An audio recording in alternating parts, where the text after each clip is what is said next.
Sex Talk, Erika Miley, 'cause sexuality is tough. And okay, sex just isn't good enough, no. Sex Talk with Erika Miley. Hey folks, welcome to Sex Talk with Erika Miley. Erika Miley here.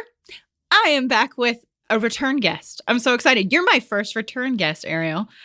Ooh, that's so exciting. Those of you who listen to the podcast, you know Ariel from we already talked about IVF and all things infertility before. And today we're going to be talking about fertility over the lifespan development. Pretty much, we're going to talk about all the things and intimacy and how like pregnancy and making babies absolutely impacts our sex life as people who like to have sex. Yeah, it does. So, Ariel, you want to talk a little bit, just remind the folks what kind of therapy you do and that you're a therapist? Yes, I am a therapist. I'm Ariel Shumaker. I'm in Asheville, North Carolina, woo woo, up here in the mountains. And I am a perinatal reproductive health therapist. So I see mostly folks who are pregnant, postpartum, and also folks going through loss or infertility struggles. Fantastic. Those who listen know I'm a fan of Ariel's and her work. And if you all get a chance, you should definitely jump on her Instagram. All of her photography is there. It's wonderful. And we'll hit all that stuff up in the show notes. So let's dive right in, because both you and I are highly aware of how much we can talk and talk all day. So yes, we're chatters. So I kind of want to start with this question of like, how does the fertility process, even not just infertility, but trying to get pregnant, impact intimacy generally? I think we touched on that a bit last time, but really talking about how a lot of times for folks who are going through any sort of fertility issues, that intimacy can become sort of like a chore.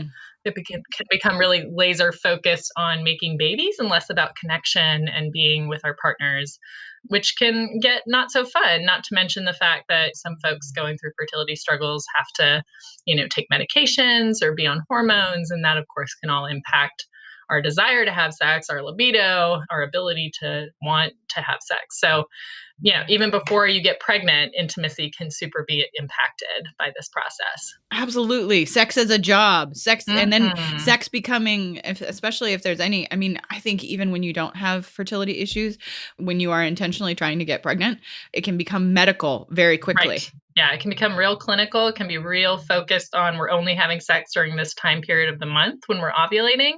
Then it takes away from those other times of the month. And so suddenly you're only having sex a few times in 1 week and, not at other times of the month. And you're also sort of even maybe avoiding intimacy at other times of the month, and not just sex, but other forms of intimacy. So affection or kissing or, just being cuddly together because you don't want to have sex at those other times of the month because you feel so focused on that period. Right. And it's, we already have a problem talking about sex generally in the US in particular and everywhere, let's be real. But then we add on top of it, making it a chore to become pregnant. And it takes all of the passion, the desire, all of the fun out of it. A lot of people will think in the very beginning, like, oh, we're going to have sex every day. It's going to be great. And then by the end of the week, you're like, I don't want you to touch me. Stop looking at me. Exactly. People get real touched out during that time period, especially if it's taken more than a few months. Absolutely. So when you end up seeing folks, when they end up in your office, I imagine it's across all points of the fertility spectrum. So how do people, how should they recognize, what, we might need some help in this arena? Yeah. I think probably the best ways to recognize it is if you feel like there's some tension building about it, or if you've even had a conversation with your partner about it, like this is something that's going on. It's funny, you say that sex is something that's super taboo in this country, and that's so true. And I often find clients that come into my office who actually have not even addressed it, but it's clearly an issue. And what I always say to people is, you both know you're not having sex, right? Like, this is not a secret. Like, this is, couples can be really good about communicating in other ways. But when it comes to intimacy, there's these feelings of shame and I don't want to talk about it. And so then it just sort of builds up. So I think, honestly, everybody should have a therapist. But if you're going through, fertility issues, if you're going, just making a baby in general, there are huge transitions that happen when we have kids. And so, I think the sooner the better, really, about coming in to get some support through those processes. Yes. That planning. I just did another interview with another couples counselor, and that was one of the things he mentioned was the thing that he talks to his couples a lot about, even just with sex, is planning to have the conversation. And I think what you are just touching on that as well, like, because it's not just about the sex part. It's the, oh, do you want kids? How many children do you want? How would you like to raise those children? And then how would you like to have this process go? It's not just the kind of fantasy of parenthood. And we were talking about that before we started recording. So, like, how does the fantasy of baby and parenthood and how does that impact fertility overall? Oh, girl, it's such a huge impact. I mean, I think that when folks are trying to get pregnant and they're having any issues, even if they're not having issues, but especially for our folks who are going through some fertility issues, there is this idea that pregnancy is the goal or getting past loss is the goal if they've had repeated miscarriages. And once they get to that goal, quote unquote, everything's great. Like, pregnancy is going to be blissful. The postpartum period is going to be blissful because we have this new baby or babies and it's going to be magic, right? Like, this is the ideal we have been working for. All problems solved. Right, exactly. And I think that that is hugely problematic. And a lot of folks have a struggle with that. Like, when they actually are pregnant and they're running into, like, there's a lot of physical stuff happening, or I am grieving not being pregnant, even though I wanted this baby. Like, I'm grieving this new, loss of my old identity. And then when the baby comes, of course, there's that this baby is an actual baby and not this like ideal, blissful baby. No, it's like this breast sucking, screaming, pooping explosion in your house where you don't have any sleep. And it's a huge transition for everybody, but especially folks, I think, that have gone through fertility struggles or loss in the past. Absolutely. Because you use the having the baby as the, okay, I'm okay now. I'm no longer broken. I got through this. And then you have to face the reality of what children are like. Exactly. Yeah. And any struggles can feel like a trigger for folks who have gone through fertility or loss. Like, if there's a breastfeeding struggle and they really wanted to breastfeed, that can really just be a re-triggering of that previous state of, I feel like my body's failing me. It's not doing what it's, supposed to do. So it comes with a lot. It's really complex.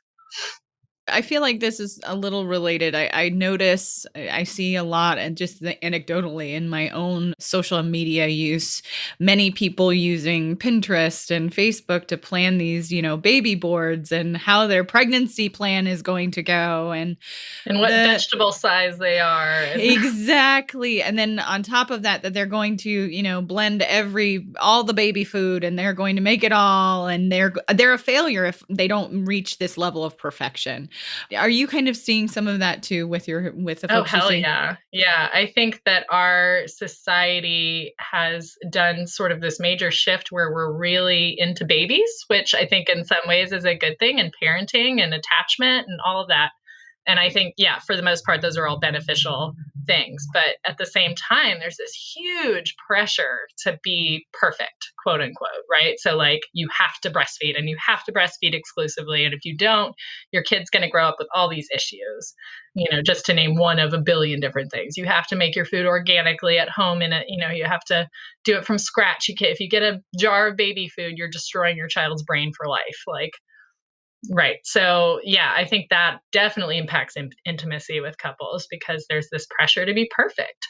And then the focus becomes truly only the child. And that wreaks havoc on intimacy generally for people who then, have to raise this little creature from the time that point until, hopefully they move out, when they're 18, but they may not. But sometimes not. Not in this economy. Right? So I want the listeners to know, I know Ariel probably will back me up in this, that you do not have to do this perfectly, and preparing our children for suffering is is probably our better bet when it comes to being parents. And the other thing that, just from the perspective, I mean, I love Brene Brown. She talks about very much about like, what would it mean if we created a world where our children were prepared for suffering rather than making these perfect little creatures? Yeah. And there's actually some research that shows that if babies have a slightly increased cortisol level when they come up, they're better prepared, which cortisol being the stress hormone, they're better prepared for stressful situations. Like stress is not necessarily always a bad thing, and we can't protect our kids from everything. So, you have to also let them be alive and experience life. Exactly. We can't protect them from all of the things that are going to happen to them. Quick break from the action, folks. Action. I just want to tell you about my Patreon. Every week, I bring you guests and, seriously, lots of sex nerdery. Help me keep doing that by becoming a supporter. What do you get in return? Cool perks. For real. I am going to be doing shout outs, stickers, a bunch of stuff. So check it out at erikamiley.com/Patreon.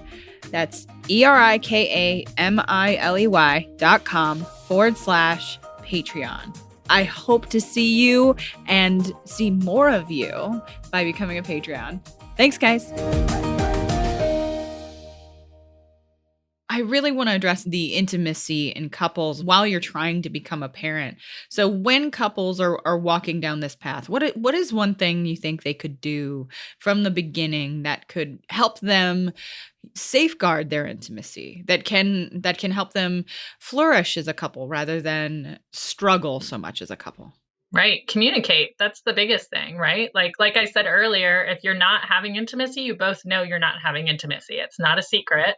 It's not hidden. So it's okay to talk about it. It's okay to even going into it saying like, "Hey, I've heard that getting pregnant can impact intimacy, or I've heard that the postpartum period can impact intimacy. Let's talk about how we're going to be able to communicate about that in a way that feels healthy for both of us." And also just expanding your idea of what intimacy is, right? Like pregnancy is, you're having all these hormonal fluctuations for the person who's carrying the baby, and you can sometimes feel like you want to have sex and sometimes not. Like sometimes sex is definitely not on your mind. Sometimes the partners have trouble having sex with a pregnant person, and that, so there's all these things that come up, and it's important to talk about it, to say like, this is going on for me. What's going on with you? How do you feel about that? Are there other ways we can be intimate that would feel good for both of us? Absolutely. And if you are absolutely mystified by this process, come see one of us or we'll refer you to someone we know in your area. We're happy to help couples map this out. The people that, and I'm not going to speak for you, Ariel, but like the people I see who come to me before things get really bad are the people who tend to be more successful. Yep, that's exactly right. And I honestly believe that we should all be assigned a therapist when we have a child. Like, it is, there's research that shows that the hardest time for couples is in that postpartum period, that first year postpartum. That I think it's around 60-ish% of folks say that they are not happy with their relationship. And that has everything to do with having had this baby come into your life and what that means for couples. And a lot of times in the postpartum period, relationships get put on the back burner, even starting during pregnancy. The focus is on the baby. It's all on the baby, starting even when you're trying to make a baby. And so this relationship that we had been nurturing before and putting so much time and attention into is suddenly like not as important, or considered not as important. And that can make relationships really suffer, for sure. I know at least those of us who are in the field have seen the upside down bell curve of relationship satisfaction that goes through then. And it's an upside down bell curve. And that happens essentially when the children come into the relationship. It's not to say these children are terrible things, right? Sometimes they are, but yeah. For real. But little social terrorists. But they are all encompassing. So being able to understand that you can safeguard your relationship. You can absolutely focus on your relationship, because the more you do that, the better you're going to model this for your children. Exactly. And I always tell that to parents. I always say, like, I know you're doing this because you think you have to be the perfect parent, but part of being a really good parent is showing your kids that your relationship is a priority. and having date nights, however you can make that happen, getting out of the house, going, for a walk together, just not always having baby close by, because it's really important to put energy back into that relationship. And I think one way that we can prepare couples, or one way that I try to prepare couples, is by really talking explicitly about what intimacy during pregnancy and in the postpartum period can look like, because I think a lot of folks are just not properly prepared, especially those of us who carry the babies. We're not necessarily prepared for what happens to our bodies hormonally, physically, all those things. Like, there were things that surprised me, and I've been working in this field for, 10 years. Absolutely. And because every single one of us respond differently to pregnancy and the process of pregnancy, I think what you're saying is really, really important. So what are some of those things you do talk to them about, like building that intimacy? What are some of those ways that they can kind of start that blueprint? So during pregnancy, I talk a lot about like physical stuff, right? Like where our hormones are on a roller coaster. A lot of times we have morning sickness or extreme fatigue. Our bodies are changing. There's pains that we don't really even understand. Like, what is happening right now? I don't know what that means. So sex can be really great during pregnancy. It can also be not so great during pregnancy. And so it's important just to have that conversation. And, as long as someone is cleared medically for sex, sex is okay during pregnancy. A lot of folks are worried about that. But it's important. Like, one of the things I tell people is, if you've been cleared for pregnancy and you do have sexual intercourse, you might actually experience some bleeding afterwards, for example. And that can be super scary for people if they're not prepared for it. Another thing is orgasms, right? Like, orgasms during pregnancy make your uterus contract. And a lot of folks are not prepared for that feeling, because when your uterus is much more giant than it was before, a contraction is a contraction. So it can feel almost painful. And so folks are like, whoa, what just happened? Did I do something wrong? And so those sorts of things are really important to talk about. Like, this is explicitly what sex during pregnancy can look at. I mean, positions, right? Like, these are positions that are comfortable. These are positions that aren't comfortable. Missionary might not be your favorite thing during pregnancy. Especially along the path, the way your body changes throughout the entire process. It may have been okay in the beginning, but once you're 8 months in, once you're giant, right, you might want to be on top instead. Exactly. Yeah. So those sorts of things. And then in the postpartum period, oh girl, I mean, those of us who have birthed babies, we know that that can really change things a lot. And I think, some of the things are pretty, I think, known about. Like, there can be tearing, which can be really uncomfortable. Tearing is pretty common. And then I think there are things that are not known about. Like, for example, and this is crazy for me because I've worked in this field for so long, but my first child was a C-section. My second was a VBAC. But with my C-section, I didn't know that C-sections actually have a higher rate of pain with intercourse than vaginal deliveries. And I had no idea. Like, that, I was like, what? Like, how is that fair? You're like, how is that possible? Wait. I had a C-section as well with my son. And the other parts they don't tell you is, I mean, some of the doctor prepares you for it, like right after the fact, but beforehand, they don't tell you, like, oh, you're not going to be able to sit up. That's not going to be a thing you're going to be able to do. You have no tummy muscles. Goodbye muscles. Right. Like major abdominal surgery, right? Mm-hmm. And just the fact that it changes around our insides and our pelvic area. So like, intercourse can actually be pretty uncomfortable. And then the other thing I had no idea about really at the beginning was how breastfeeding affects sex in the postpartum period. Breastfeeding reduces it's kind of at nature's way of making sure we don't have more kids in that time period. And so it really reduces estrogen levels. And those are what I call the happy sex hormones. So when you don't have normal levels of estrogen, right, there can be like a lot of friction, there can be less lubrication, it can be painful. So those are things that I think people are not always necessarily properly prepared for. And then they're like, oh my God, why is sex so painful? It's been several months and I'm still experiencing problems. Right. Or then they also don't prepare you for sometimes the mess of it. Right. That you will potentially leak during sex. You might pee. You might pee during sex. And all of these things are absolutely normal and things that happen to all of us. Yes. I will tell people, put a towel down, because like, you do not have the same control over your pelvic floor muscles that you used to have. And that is what happens when we make babies. So now you might pee a little, and that's totally cool, dude. That's what Yes. happens. These are, and especially if things are really good and you're really stimulated, that arousal will loosen those muscles, and it's Supposed to relax you. exactly, and that's a wonderful feeling. But it also, then you're going to experience sex in a different way. Right, exactly. And people may have never used lube before, or not used it very often, and get some lube, kids. Yes. Like, it is fine. That is what it is there for, especially in that first year postpartum when things are just real different, and especially if you're exclusively breastfeeding, because that can really cause some issues. So lube, going really slowly, right? Especially if you've had tearing, scar tissue can really cause some pain. And the other thing to know too is like when to get help, right? Like, if you're having sex and you're trying other forms of intimacy and it's really not comfortable, and it's continuing to be really not comfortable, even with like lube, reach out to your OB, like tell them what is going on, because there are some things to do. Like with breastfeeding, there's a topical estrogen cream that can really help. Or with tearing or scar tissue, you can get pelvic floor therapy with some fantastic physical therapists. So there are things to be done, is what I'm saying. Don't just suffer. Absolutely. I'm so glad you said that too.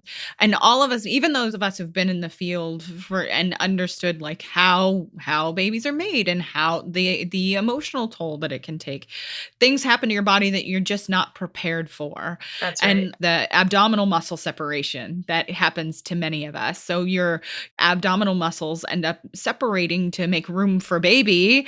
And then once you start feeling better and maybe you get back into exercise, you can't do the ab work that you used to be able to do. Can't do what you used to do. You push in between those muscles and it feels really weird. Yeah. And those are the things that Pinterest does not prepare you for. No, Pinterest does not prepare for that.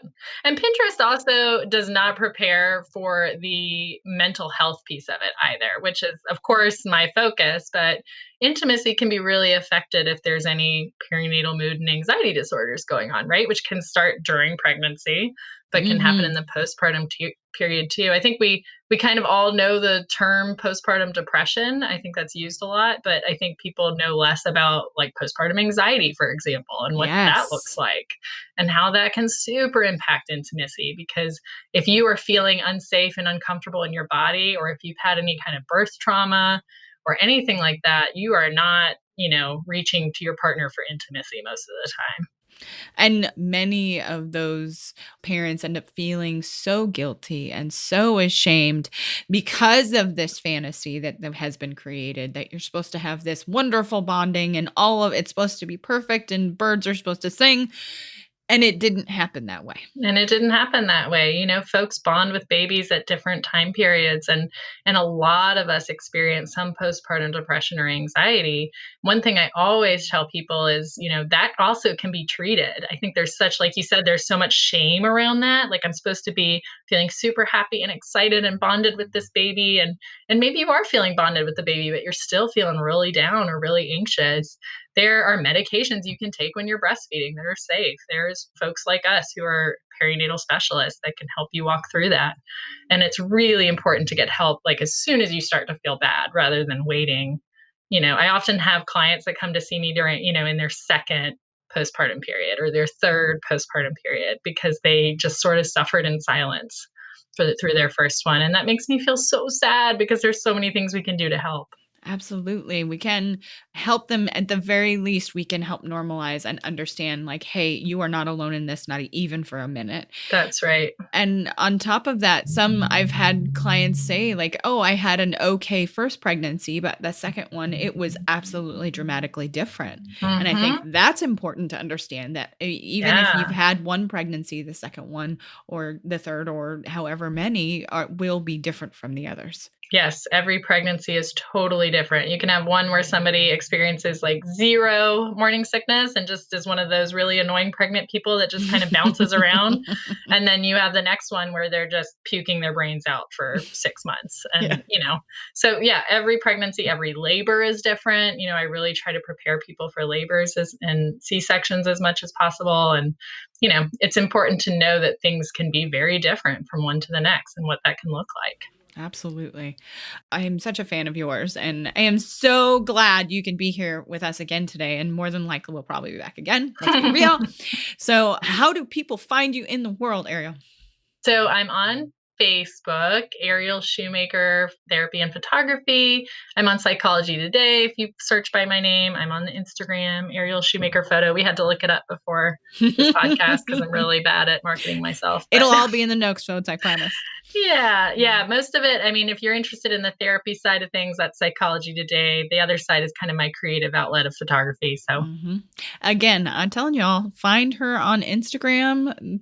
Just incredible photos. I'm just gonna head over to North Carolina and be like, hey, let's do something. Anytime. Or maybe I could fly down to the beach. Yes, the beach. The beach sounds great. All right. Thank you so much for joining me again today. Yes. And folks, again, everything that you need will be in the show notes. Thank you for hanging out with us to the end, and we will see you next time. Bye. Thanks for listening, folks. Please rate and review on iTunes. That helps this podcast get found. If you leave a 5-star review, let me know about it on any social media, and I'll shout you out on the podcast. You can find my website at erikamiley.com. You can find me on Facebook, the Gram, and Twitter. See y'all next time.